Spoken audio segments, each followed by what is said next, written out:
Welcome to Washington Today on C-SPAN Radio for Thursday, December 12, 2024. President-elect Donald Trump is named Time Magazine's Person of the Year, quote, for marshaling a comeback of historic proportions, for driving a once-in-a-generation political realignment, for reshaping the American presidency, and altering America's role in the world.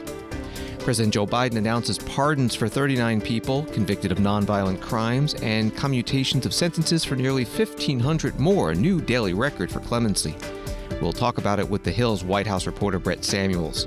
The head of the Federal Aviation Administration, Michael Whitaker, announces he'll resign January 20th, giving President-elect Trump another agency leadership vacancy to fill.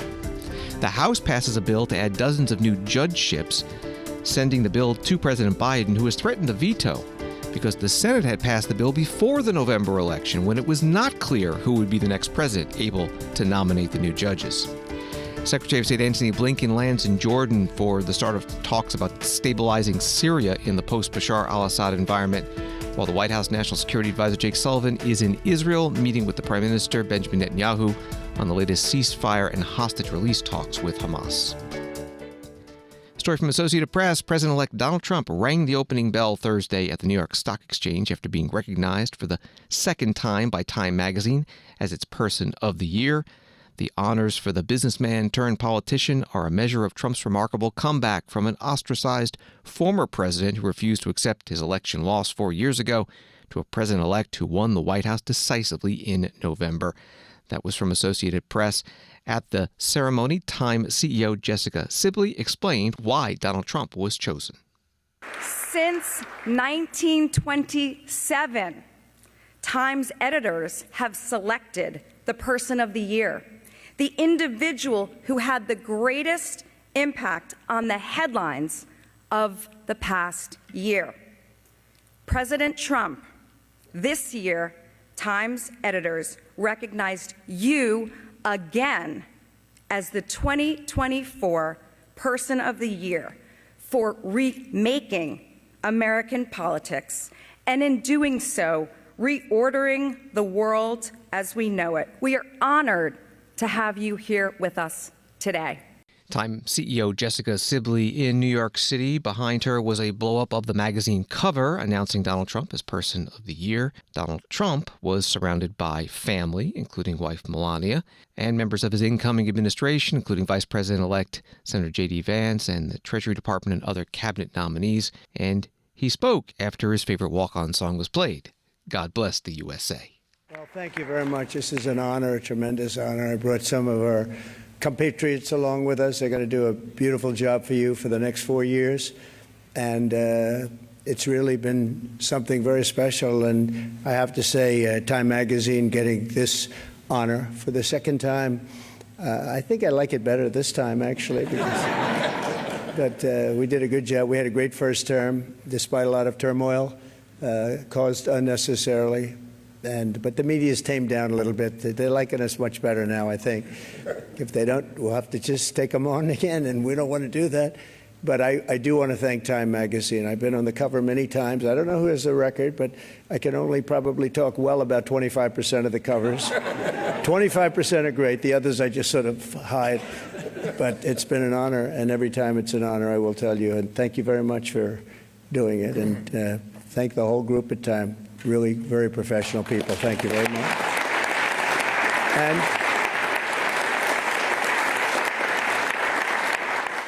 Donald Trump at the Time Magazine Person of the Year ceremony in New York City. He was Person of the Year the other time in 2016 when he won the presidency in that year. Associated Press article notes that Donald Trump has long had a fascination with being on the cover of Time, where he made his first appearance in 1989. And the Washington Post reported in 2017 that Donald Trump had a fake picture of himself on the cover of the magazine hanging in several of his Gulf country clubs. During his acceptance speech, he also talked about some of the economic policies he plans to pursue in his next term. We're cutting your taxes. We're going to cut them very substantially. We got them down to 21% from probably 42 or 44%, depending on where you are. And we got them down to 21. Everyone said that was a miracle. Now we're getting them down to 15, but only if you make your product here. Otherwise, you pay 21, which is not bad. It's in the middle of the pack, but 15 brings you down to among the lower. And And for those that are running the big companies, those great, big, beautiful companies, nobody's going to be leaving us. You're going to be coming back. You're going to be bringing it back to the United States. We are incentivizing everybody to come back to the United States. We want you back here. Car manufacturers, everybody. And we have one product that nobody has really to the extent that we do. It's called oil and gas. There is no country in the world that has more. We're number one. I brought it to number one during my first term in terms of production. We're going to be number one plus. We'll do numbers that nobody will really see before. And when that happens, prices are going to start coming down because people can't afford their groceries, and they're going to be affording their groceries very soon. I tell the story about a woman who, an old woman, no money, went to a grocery store, had 3 apples. She put them down on the counter, and she looked, and she saw the price, and she said, "Would you excuse me?" And she walked one of the apples back to the refrigerator and came back to pay for the 2 apples.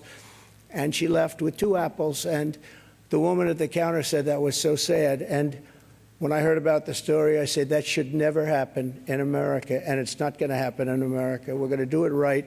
And we're going to take care of our people. And we're going to do things that nobody ever thought even were possible. But we're going to have an economy the likes of which nobody's ever seen before, and everybody's coming back to America. I saw that the other day at the cathedral. They're all saying, we want to come back, we want to come back. And with a couple of changes done by Howard and Scott and some of the great people up here with me, we're going to bring them all back. President-elect Donald Trump, after being named Time Magazine Person of the Year at the New York Stock Exchange in New York City, where after the ceremony, he went to ring the opening bell.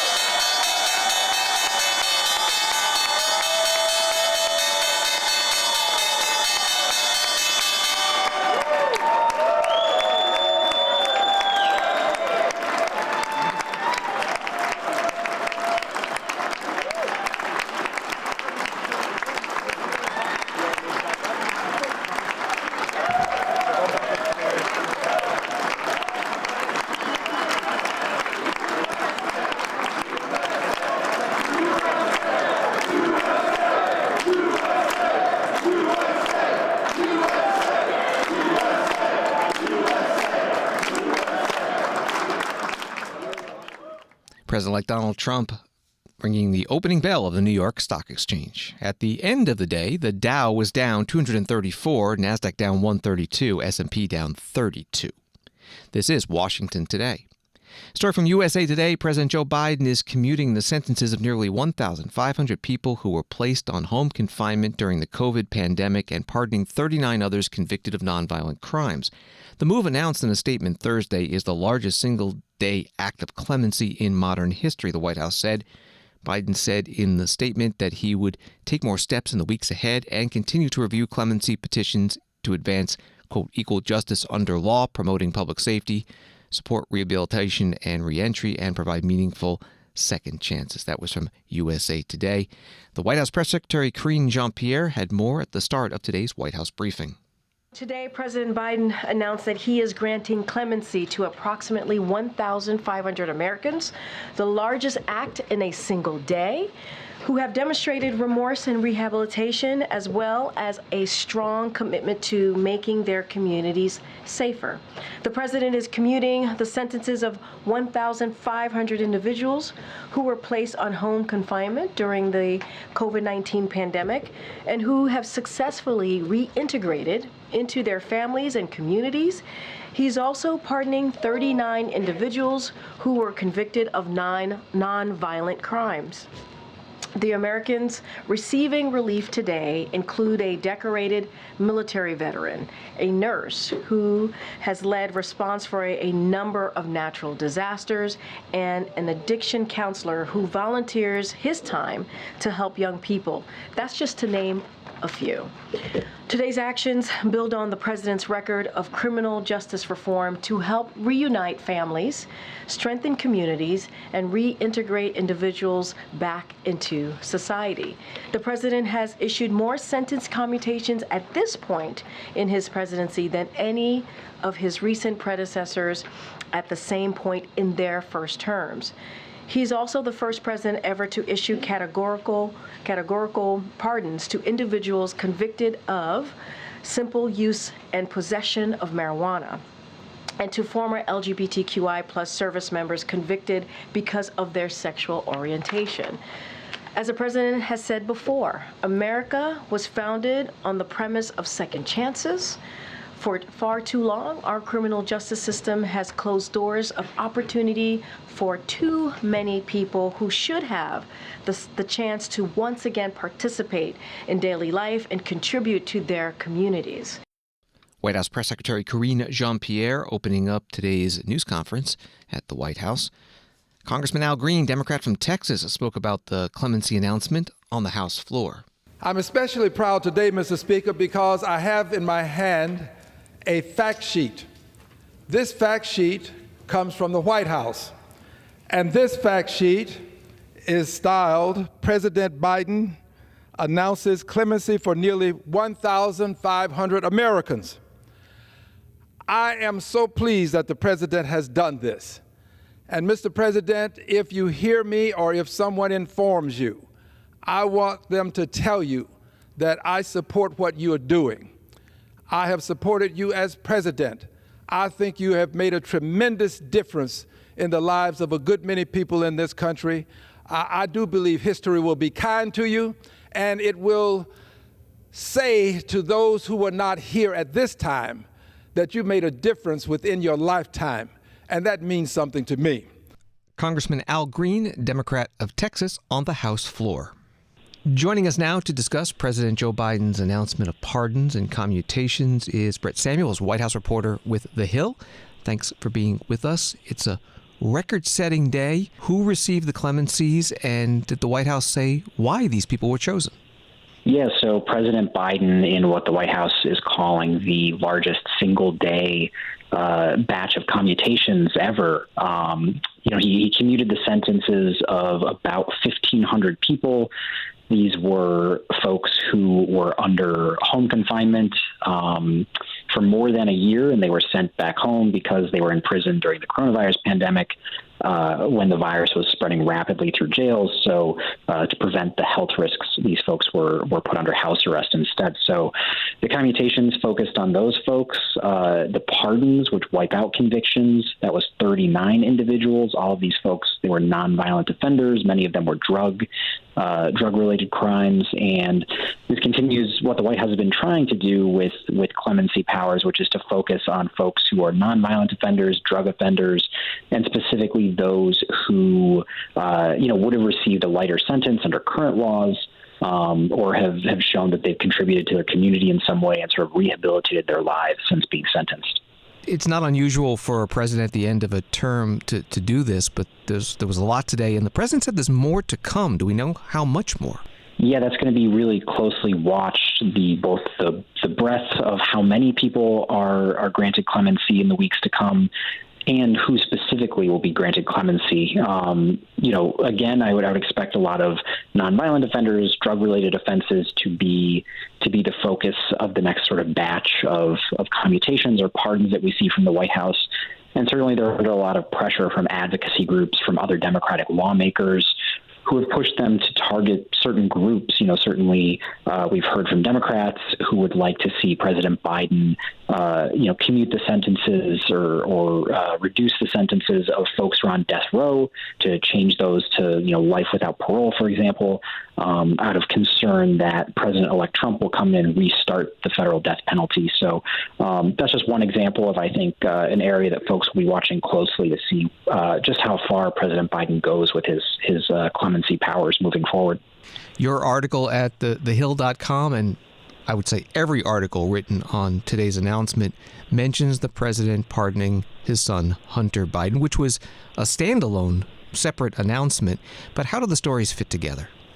Absolutely. It's really hard to sort of talk about any of President Biden's pardons or commutations now without mentioning the Hunter Biden pardon, I think, because, his decision to pardon his son after saying for months that he wasn't going to do that has really kind of upped the pressure on President Biden to to use his clemency powers aggressively in his final weeks in office. I think, the Hunter Biden pardon certainly frustrated some folks who felt like, it was President Biden using those powers to benefit his family. And now those folks want to see the president, benefit minorities, folks who don't have that kind of platform or name recognition to get that kind of aid from the White House. As I mentioned, folks who are on death row are a big focus, nonviolent drug offenders. There's a letter signed by some lawmakers in support of a lawyer in a Chevron lawsuit who has faced conviction, and so there's a push for a pardon for him. So certainly the Hunter Biden pardon, while it was a standalone separate from today's announcement, it just sort of set off this real wave of pressure, I think, from activists, from advocates, and from Democratic lawmakers who want to see President Biden now take seriously other cases and make the most of his final weeks in office here. We're talking with Brett Samuels, White House reporter with The Hill. There's also been some discussion about preemptive pardons. White House has not said a lot about that. How much do we know?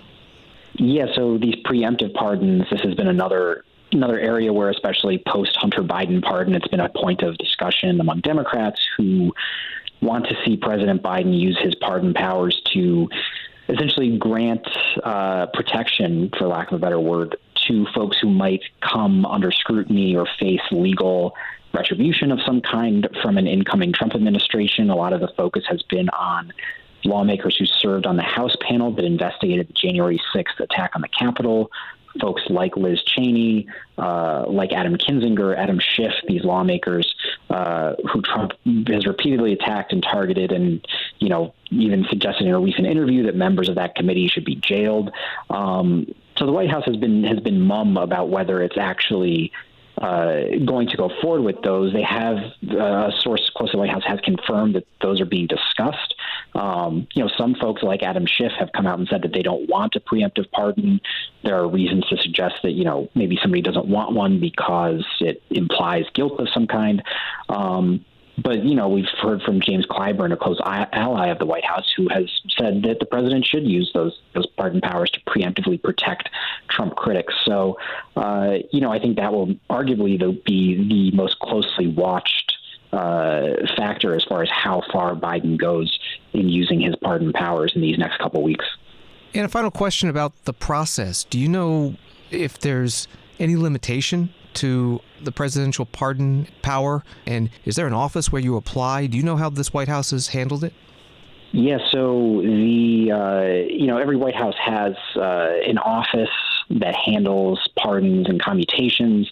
Certainly they're reviewing cases. They get hundreds, if not thousands, of cases sort of put before them, and so there is an office that sort of specifically is set aside to handle these requests, and certainly, as we've seen in the past, obviously it helps if you have sort of public groundswell or some kind of prominent public advocate. Obviously, Kim Kardashian in the last White House was maybe the most notable individual who, had a big platform and used it to bring to the White House's attention and sort of maybe put at the top of the pile the case of somebody like Alice Johnson, who had her sentence commuted by then President Trump. But so that's where those go.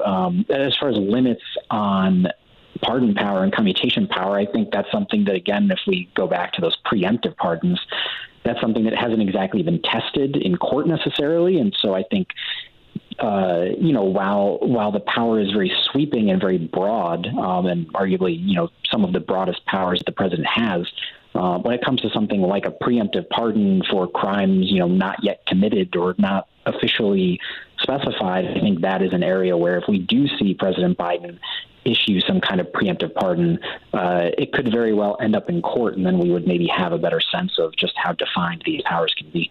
Brett Samuels, White House reporter with The Hill. You can find his articles at thehill.com and on X at Brett_Samuels27. Thank you very much. Thanks for having me. And another article at The Hill has this: despite Biden's actions being met with praise from some progressive Democrats, Biden's pardons leave out certain people who have been touted as prospects for pardons, such as former Democratic Baltimore State Attorney Marilyn Mosby. who is convicted of mortgage fraud and perjury. Earlier this year, members of the Congressional Black Caucus, civil rights attorney Ben Crump, Reverend Al Sharpton, and activist Angela Rye have all urged Biden to pardon Mosby, whom they say was a political target for former President Trump. That from The Hill. Returning to the White House briefing with Press Secretary Karine Jean-Pierre, she was asked today about the announcement from yesterday that FBI Director Christopher Wray will be resigning in the final days of the Biden administration rather than waiting for President-elect Trump to take office and then fire him, as the President-elect has promised. What was President Biden's reaction to FBI Director Christopher Wray's decision to step down? Well, I will say is that the President certainly appreciates the service of Christopher Wray, the FBI Director, and all that he has done in his role. I don't have anything more to say beyond that. Certainly he wishes the FBI Director well. Was the President disappointed that Wray is not going to be serving his full tenure term? I don't have anything else to share besides the service that the FBI Director has been able to provide, and he respects his service, and I don't have anything beyond that. Has President Biden spoken to FBI Director Wray since the Director made that announcement, or was the White House given a heads up about the decision? I would say that I don't have anything to share of a conversation between the FBI Director and the President since this decision was made, but the President is grateful for the Director's service to our country, and I just don't have anything else beyond that to share. White House Press Secretary Karine Jean-Pierre at her news conference at the White House. President-elect Donald Trump's nominee for FBI Director Kash Patel continues his meetings with senators ahead of a confirmation hearing. Senator Marsha Blackburn, Republican of Tennessee, posted this video with the nominee Wednesday night. What I hear from Tennesseans, Cash, they want to see some transparency, they want accountability, and they want to make certain that they can trust the FBI. So we're here to help you get across the finish line. Let's restore that trust at the FBI. Thank you so much, Senator, for your support, and I'm going to continue to work hard to earn the support of Tennesseans and the trust and restore law and order at the FBI, and transparency is the key to all that. You got it. Senator Marsha Blackburn, Republican from Tennessee, with FBI Director nominee Kash Patel in a video. Story from CNN, a Justice Department watchdog found there were no undercover FBI employees at the U.S. Capitol during the January 6, 2021 riot, rejecting speculation from allies of President-elect Donald Trump, who have for years suggested that the violence that day was provoked by federal agents. The DOJ Inspector General said Thursday that while no undercover agents were at the rally, 26 confidential human sources, or paid FBI informants, were in Washington that day, none of whom were authorized to break the law themselves or encourage others to do so. Of the 26 informants who were in Washington that day, 3 had specifically been tasked by the FBI to report on specific domestic terrorism case subjects who may be going to the rallies on January 6th, the report says. One of those informants entered the Capitol itself, while the other 2 remained outside on the ground. Some of the reporting from CNN. From NBC News, the House of Representatives on Thursday passed a bipartisan bill backed by the federal judiciary that would create dozens of new judgeships despite President Joe Biden's pledge to veto it. The legislation has already passed the Senate with bipartisan support and was considered to be uncontroversial until President-elect Donald Trump won the election last month. That was from NBC News. Here's some of the House floor debate. Congressman Darrell Issa, Republican of California, chairs the subcommittee on courts, intellectual property, and the Internet. We are faced with a choice today. Do we add to the judgeships for the first time in 20 years and for nearly 40 since it was done by an ordinary legislation rather than appropriations? Or do we again add to the backlog that is costing American businesses countless billions of dollars in excess time and fees and uncertainty as to the outcome?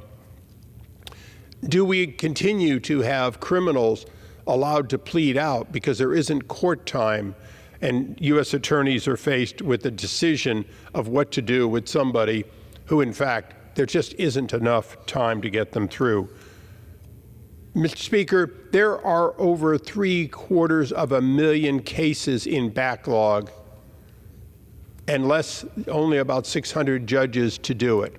This bill, over a 12-year period, will phase in additional judges. I would have liked them sooner. My colleagues on the other side would have liked them sooner. This was a compromise. The compromise was painful but necessary and bipartisan, and that was that no one president, no one Senate would determine who these judges were, keeping the politics out of it. It would only be pettiness today if we were to not do this because of who got to be first. This is no different than a coin flip at the start of a football game. Yes, the winner gets to go to receive or kick as they choose. But afterwards, it will go back and forth for a very long time. This is a very long time, and we should be the long thinkers on the most permanent body in government. Congressman Darrell Issa, Republican from California, subcommittee chair on the House floor. The bill is titled Judicial Understaffing Delays Getting Emergencies Solved, or Judges Act. Full committee ranking Democrat is Congressman Gerald Nadler from New York. For decades, Congress has been at an impasse on the question of how to create new judgeships while not knowingly giving new appointees to the other party. This bipartisan bicameral bill would have broken that logjam by having both sides agree to take a chance on their own party winning the White House. Under this legislation, we all promised to give the next 3 unknown presidents a certain number of judgeships. Because no one can tell the future, we were all at an equal disadvantage. But for this deal to work, the bill had to be passed before Election Day. On November 6th, we would all know who the next president would be, and the deal would be broken. The Senate did its part and passed the bill over the summer. But House Republican leadership was unwilling to take a chance on their own candidate, and they refused to bring the bill to the floor before the election. Thus, the agreement central to the Judges Act, that the opportunity to appoint new judges is given to an unknown future president, is now broken. But that is not stopping our Republican colleagues from taking advantage of all the senators and House members who took a chance on bipartisanship. Unfortunately, we are back where we have always been every time a bill to create new judgeships comes before Congress, with one party seeking a tactical advantage over the other. Since we know that Donald Trump sees the federal courts as nothing more than an extension of his political operation, and during his first term he stacked them with dangerously unqualified and ideological appointees, giving him more power to appoint additional judges would be irresponsible. Congressman Gerald Nadler, Democrat from New York, ranking member on the Judiciary Committee on the House floor. A Washington Post article explains this Judges Act would create new judgeships every 2 years, beginning in 2025 and ending in 2035, affording the next 2 to 3 presidents the opportunity to appoint judges. 13 states, including California, Florida, New York, and Texas, would receive new judgeships. The bill passed today in the House, 236 to 173. 29 Democrats voted yes, along with most Republicans. 2 Republicans voted against it, along with most Democrats. It had already passed the Senate by unanimous consent in August. President Biden has threatened to veto it, and a veto override to make it become law requires a 2/3 vote in the House and the Senate. Saturday is the 12th anniversary of the mass shooting at Sandy Hook Elementary School, where 20 children and 6 educators were killed. Today on Capitol Hill, members of the Connecticut congressional delegation joined families of the victims and survivors and other activists to call for increased action to curb gun violence. Richard Blumenthal is a U.S. Senator from Connecticut, a Democrat. There is no way that we are surrendering to gun violence in this country, and we know not only in our hearts and our minds, but from evidence, real hard evidence, that these measures work. They save lives. In Connecticut, we have the strongest gun violence measures in the country, and they work. They save lives. We have the evidence that they do. And the bipartisan Safer Communities Act, we know, is working and saving lives. I give a lot of credit to my colleague, Chris Murphy, who will talk right after I do, for that measure. But we are united in our determination to move forward on measures that, quite honestly, nobody should be against. Right. Background checks to stop dangerous people from having guns. Red flag statutes. Red states, blue states have them now. They save lives. Ghost gun bans. I authored a ghost gun ban this year.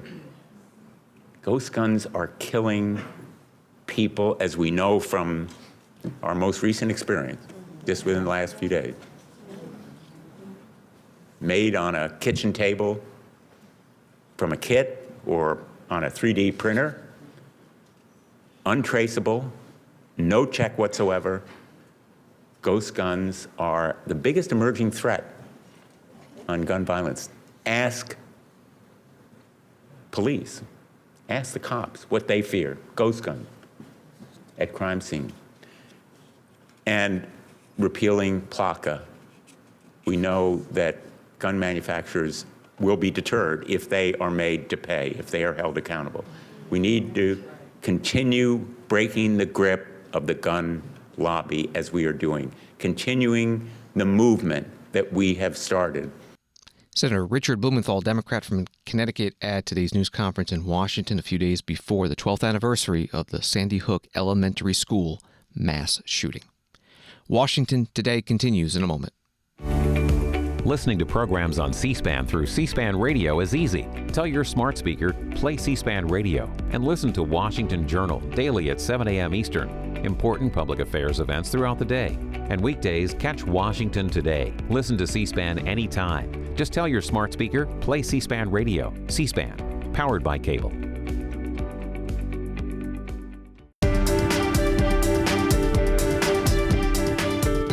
Welcome back to Washington Today, available as a podcast on the free C-SPAN Now mobile app and wherever you listen to podcasts. Also available on YouTube. Just search Washington Today. U.S. Secretary of State Antony Blinken, writes Reuters, met Jordan's King Abdullah on Thursday as President Joe Biden's outgoing administration pushes for an inclusive transition in neighboring Syria following the overthrow of Bashar al-Assad. The top U.S. diplomat, who will head to Turkey later on Thursday, is in the region to seek support and establish a unified approach for principles that Washington hopes will guide the political transition in Syria following the ouster of President Assad. That was from Reuters. Secretary Blinken spoke to reporters at the airport in Amman, Jordan. We're back in the region at a time of both real promise, but also peril for Syria and for its neighbors. And the focus of our work here is to coordinate efforts across the region to support the Syrian people as they transition away from Assad's brutal dictatorship. I think as we look at it, it's important to start here in Jordan because few countries have been as affected by what goes on in Syria as Jordan, but also because Jordan has a critical role to play in supporting the Syrian people in this transition.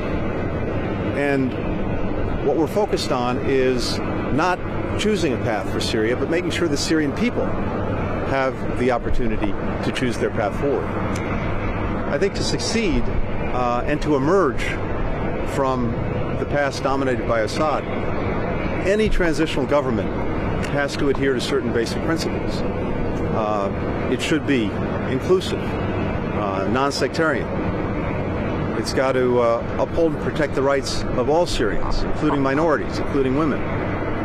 It has to make sure that it's preserving institutions of the state, delivering services. We have to make sure that any interim government also makes sure that Syria is not used as a base for terrorism, extremism, and pose a threat to its neighbors, or ally with groups like ISIS. It needs to also ensure that any chemical weapons are secured and destroyed. These are some of the principles that are really critical to success, critical to laying a foundation for the Syrian people to have a government that can meet its needs and fulfill its aspirations. Also critical to unlocking international recognition international support that Syria very much needs after decades of dictatorship, conflict, corruption, isolation. I've had many calls over the last days with partners in the region, and everyone's agreed on the need to have a unified approach to advance many of our shared interests. And so here on the ground in the region, we're working to build up and build out that unified approach. Secretary of State Antony Blinken speaking to reporters at the airport in Amman, Jordan. NBC News writes that a Missouri man found in Syria told NBC News on Thursday he spent months in a Syrian prison after crossing into the country on a pilgrimage to Damascus. It was not widely known that the man, who identified himself as Travis Timmerman and went missing in Hungary in May, was in Syria. His discovery came as a shock to locals and journalists as thousands of detainees emerged from jails after the overthrow of President Bashar al-Assad over the weekend. That was from NBC News. Secretary Blinken was asked about helping Travis Timmerman return to the U.S. and also about the ongoing search for U.S. journalist Austin Tice, who was kidnapped while reporting in Syria in 2012. In terms of an American citizen who was found just today, I can't give you any details on exactly what's going to happen except to say that we're working to bring him home, to bring him out of Syria and to bring him home. But for privacy reasons, I can't share any more detail than that at this point. Any update on Austin Tice? No update on Austin Tice except to say that every single day we are working to find him and to bring him home, making sure that the word is out to everyone that this is a priority for the United States. Secretary of State Antony Blinken at a news conference at the airport in Jordan. Another article from Reuters, U.S. National Security Advisor Jake Sullivan said on Thursday he believed a deal on a Gaza ceasefire and hostage release may be close, as Israel had signaled it was ready, and there were signs of movement from Hamas. After meeting Prime Minister Benjamin Netanyahu in Jerusalem, Sullivan said, "It might not happen, but I believe it can happen with political will on both sides." He said he planned to travel to Qatar and Egypt, Washington's fellow moderators of the talks, to advance efforts that would start bringing those hostages home. It would also allow for a massive surge in humanitarian assistance. That was from Reuters. Here's part of the news conference in Tel Aviv with the White House National Security Advisor, Jake Sullivan.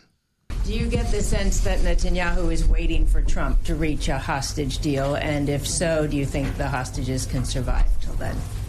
I believe that every day brings increasing risk, which is why there's such urgency to try to get this deal. Obviously, we've seen the tragic death of hostages since the massacres of October 7th and over the course of the past 15 months conflict. So as soon as we can close this deal, we should close this deal in the interests of bringing those hostages home.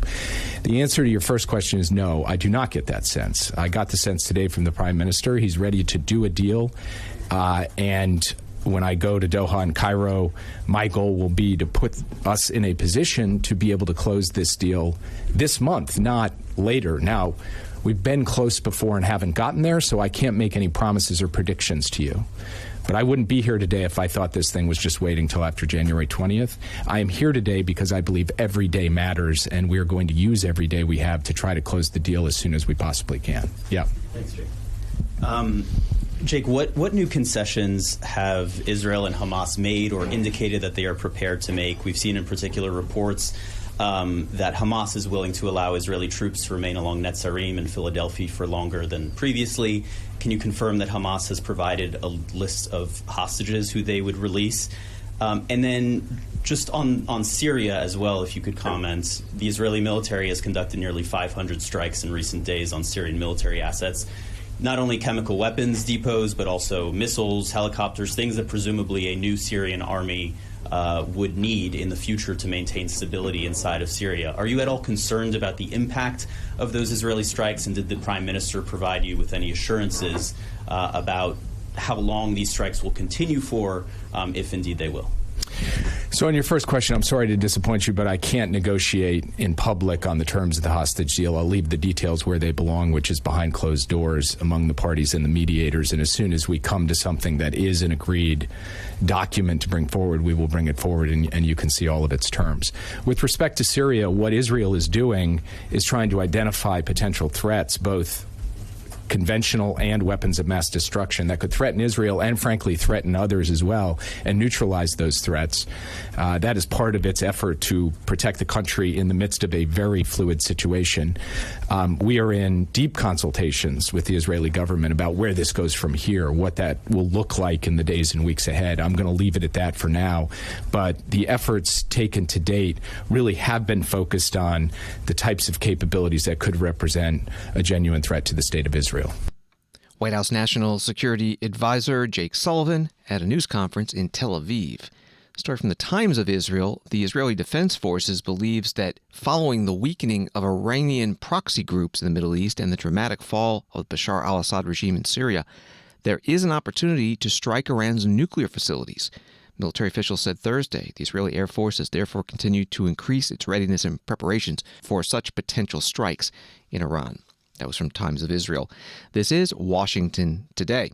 Story from CNN. Weeks of unexplained drone sightings in New Jersey have left residents, politicians, and public safety officials scratching their heads, prompting security concerns, with residents and multiple public officials calling for a response to the drone activity and experts working to uncover exactly what's going on. White House National Security Communications Advisor John Kirby on Thursday sought to assure the public there is no threat to public safety.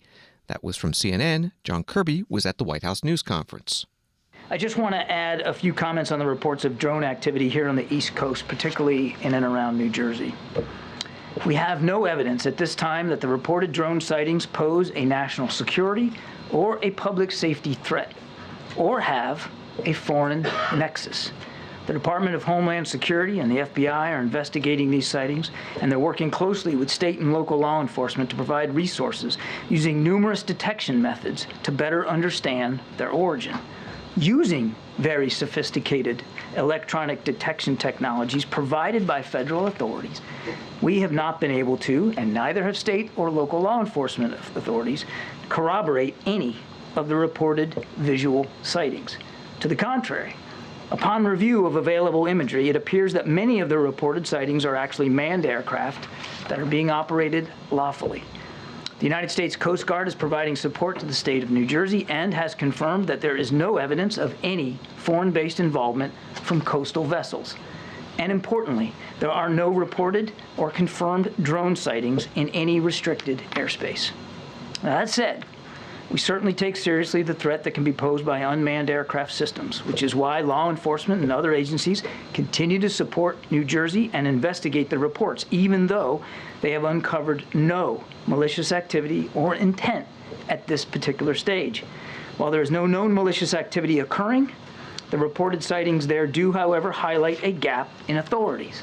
And so we urge Congress to pass important legislation that will extend and expand existing counter-drone authorities so that we are better prepared to identify and mitigate any potential threats to airports or other critical infrastructure, and so that state and local authorities are provided all the tools that they need to respond to such threats as well. White House National Security spokesperson John Kirby at today's White House briefing. More from the CNN article.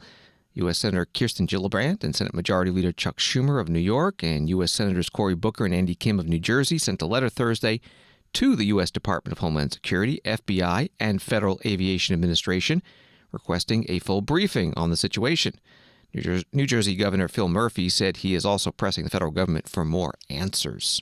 The head of the Federal Aviation Administration, writes AP, who has led a tougher enforcement policy against Boeing since the panel blew off a jetliner in January, said Thursday that he will step down next month, clearing the way for President-elect Donald Trump to name his choice to lead the agency. Mike Whitaker announced his pending resignation in a message to employees of the FAA, which regulates airlines and aircraft manufacturers and manages the nation's airspace. He became the agency's administrator in October 2023. That was from AP. The Senate Commerce Subcommittee on Aviation Safety, Operations, and Innovation, beginning a Hill article, on Thursday morning is set to debate the safety of U.S. air traffic control. The probe comes after a 114-page report released earlier this year by the FAA found that exhaustion, burnout, and an overall lack of sleep for controllers, particularly during evening shifts, has hindered safety and led to accidents. In response, the FAA issued new guidance that requires air traffic controllers to take at least 12 hours off before midnight shifts and 10 hours off between shifts in general. That was from The Hill. Here's part of that subcommittee hearing. The chair of the subcommittee is Tammy Duckworth, Democrat from Illinois. GAO found 17 of the 51 unsustainable air traffic control systems are critical, yet investments to modernize some of these won't be completed for more than a decade. Worse, as of May 2024, there wasn't even any modernization investment underway for 4 of these systems. Mr. Walsh, how worried should we be about these 4 critical and unsustainable systems for which there weren't any modernization investments underway? So as myself and the other witnesses have said, the national airspace is safe. It is safe to fly. But this is stressing the system, and the longer we wait, the worse it will get. So I am worried, but again, still safe to fly. Thank you. Mr. Capelli, how worried are air traffic controllers about unsustainable critical air traffic control systems for which there were no modernization investments underway? Well, I'll reiterate what has been said. The national airspace system is safe. We represent 15,000 professional, trained, dedicated air traffic controllers who will do everything they can to maintain the safety of the system. They are the fail-safe, along with the pilots and the technicians to oversee it. So very similar to Mr. Walsh, we believe the system is safe. We are obviously concerned about a number of these issues, not the least of which is the FTI network. But as far as the systems go, we'd like to work with the FAA. We've talked to the FAA about working with them in addressing those issues, and we'll continue to do so. I feel that it is the personnel, the air traffic controllers, and the pilots who are keeping us safe despite systems and technology that keeps going further and further behind, and you're having to adjust more and more in order to keep the flying public safe. Would that be an accurate statement? That is an accurate statement. Thank you. I see you're nodding, Captain Ambrosi. Would you like to comment on this? And how do pilots feel about these aging systems and systems that don't have plans to be updated? Well, as my colleagues have said, the system is safe. But we've never been happy with current safe. If we said in the 1980s that we're safe, but we're safe enough, think of how many accidents we'd be enduring today. So you can never say we're safe enough. We always need to push forward.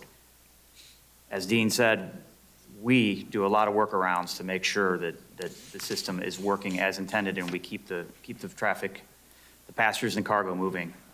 There needs to be that next step forward in safety where we get the technology that supports the human element, the air traffic controllers, the pilots. We absolutely need that next investment and that push forward to the next level for all of us to continue the safe operation and make it safer. Jason Ambrosi, Airline Pilots Association President, also testifying Kevin Walsh, University of Richmond Law School Professor, and Dean Capelli, National Air Traffic Controller Association Chief of Staff, a Senate Aviation Subcommittee hearing. That subcommittee is part of the Commerce, Science, and Transportation Committee, which right before the hearing voted on a couple of nominations. Senator Ted Cruz, Republican of Texas, currently ranking member, had an exchange with Senator Maria Cantwell, Democrat of Washington State, currently chair, about what happens in the next Congress starting January 3rd, when the Republicans will be in the majority and the Democrats will be in the minority. Madam Chair, 2 years ago, when you and I began as chair and ranking member, many outside observers questioned whether we would be able to work together effectively. And I think the past 2 years have resoundingly answered that question. This has been a very productive 2 years. We have had an effective partnership. As a result of the election, it appears you and I will be changing seats.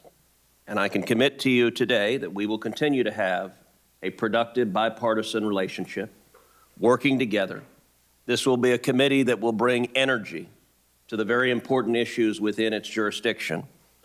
And I can also say that it is my intention to adhere to many of the customs and practices that you've established with regard to minority rights on this committee. Which ones? No, I'm joking.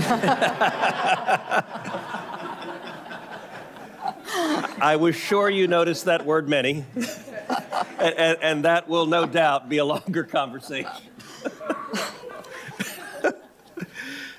Senator Ted Cruz, Republican of Texas, incoming chair of the Commerce Committee at today's meeting, talking with the incoming ranking member, Senator Maria Cantwell, Democrat of Washington State. That committee will be handling early in the next Congress President-elect Trump's nominee for Commerce Secretary, Howard Lutnick, and whomever he chooses to fill the upcoming vacant FAA Administrator position.